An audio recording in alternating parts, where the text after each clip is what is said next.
তো আমরা এই প্রশ্নটা থেকে ক্যাশ মেমো প্রস্তুত করব। তো শুরুতেই দেখো, ঢাকার করিম ব্রাদার্স 2021 সালের 10 জুন তারিখে। তো এখানে আমি ব্যবসা প্রতিষ্ঠান, কোন ব্যবসা প্রতিষ্ঠান? এই যে করিম ব্রাদার্স, ঠিক আছে। তো আমি এখানে করিম ব্রাদার্স। তো দেখো, খুলনার ইমরান ব্রাদার্সের কাছে প্রতিটি 3000 টাকা দরে 30টি প্রিন্টার 10% বাট্টায় নগদে বিক্রয় করা হলো। তো এটা নগদে হয়েছে। কিভাবে বুঝলাম আমরা নগদে হয়েছে?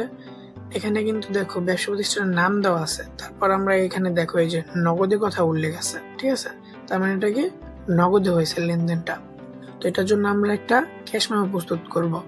আর এই যে বাট্টা, এটা কিন্তু কারবারি বাট্টা।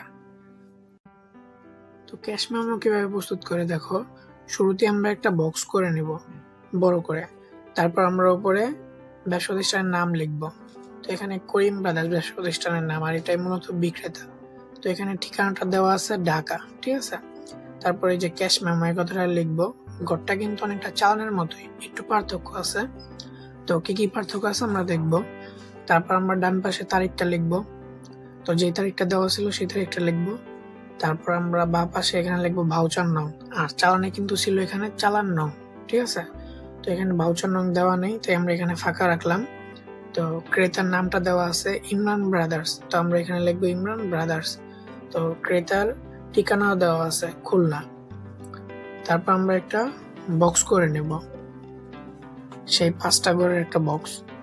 তো প্রথমে আমরা লিখবো ক্রমিক নং, তো ক্রমিক নং 1। তারপর মালের বিবরণ, তো মালের বিবরণ কি, আমরা কি বিক্রি করছি? প্রিন্টার বিক্রি করছি, ঠিক আছে। তারপর এই যে দর, কত টাকা দর? প্রশ্নে দেখো প্রতিটি 3000 টাকা দরে 30টি প্রিন্টার, ঠিক আছে।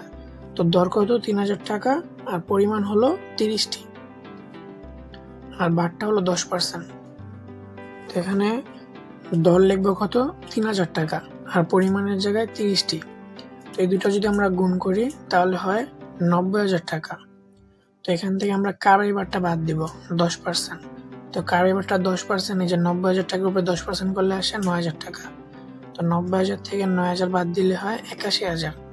তো এটাই আমরা এই যে এখানে লিখবো টাকা কথায় 81,000 টাকা মাত্র। তারপর আমরা এখানে ক্রেতার স্বাক্ষর লিখবো, নিচে লিখবো বিদ্রোহ, বিক্রিত পণ্য ফেরত নেওয়া হয় না।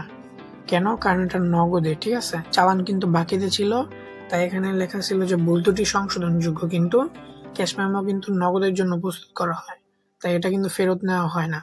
আর আমরা এখানে বিক্রেতার স্বাক্ষরটা লিখব।